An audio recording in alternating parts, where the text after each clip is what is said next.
Street starts weighing in on Wells Fargo after CEO Tim Sloan announces he's moving on. The calls of the day are next. Before the break, our data partners at Ken show on what happens to oil in Q2. The numbers show it's up 80% of the time by an average of 11%. Oil so far this year, up 32%. For more Ken Show, go to cnbc.com/Ken Show. The halftime report with Scott Wapner and the Traders is back in 2 minutes.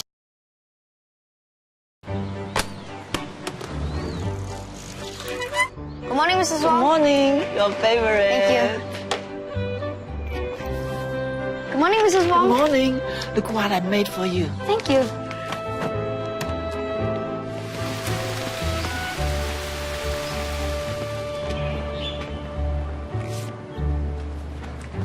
Mrs. Wong? Help! Help! Good thing your grandson was around when you had your fall, Mrs. Wong.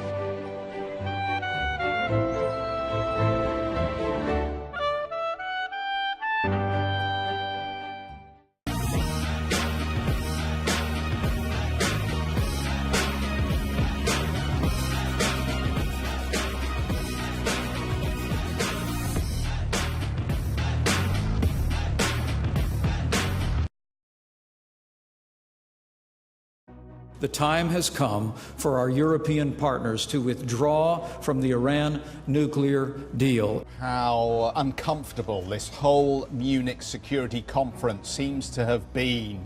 Delegates to this conference seem to have moved the dial forward. They've kind of taken it on board that the United States isn't the ally that it once was. The nuclear energy market is open. It is not just the United States that is providing nuclear technology. The feeling in the United States is that OPEC has in fact lost the relevance it once had. With regard to OPEC Plus, I think it's important for us to recognize that they're much less influential than they were perhaps, say, 25 or 30 years ago. Many times, as the Trump administration has claimed that Islamic State has been defeated, a lot of questions about the return of these foreign fighters and what that will mean to the security of Europe. Well, I think it's a very tricky issue when they are British citizens. Just making people stateless is not a solution. We are concerned, of course, about the fact that we have many foreign fighters trying to return back.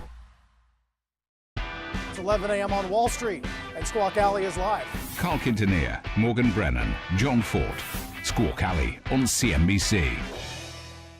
In the age of digital disruption, get fresh business perspectives on the fast-changing world of tech, innovation and startups from one place. CNBC.com/technology.